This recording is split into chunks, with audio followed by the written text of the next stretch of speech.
Tonight, Iran launched a large-scale of coordinated attack on Israel. The regime in Iran fired a massive swarm over 200 killer drones, cruise missiles, and ballistic missiles towards the state of Israel.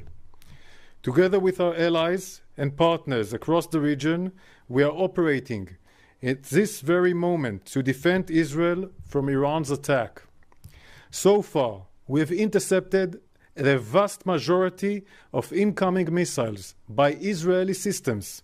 So far, we have intercepted and are continuing to intercept dozens of attack drones as well as cruise missiles and ballistic missiles outside of Israel's border.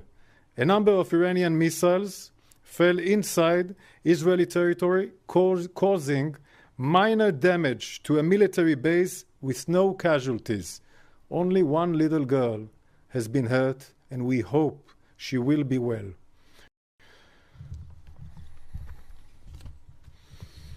The Iranian attack is ongoing. Our plans are in the air. Tonight, wide-scale attack by Iran is a major escalation. Together with our allies and partners, we are operating at full force to defend the state of Israel and the people of Israel. We will continue to fulfill this mission.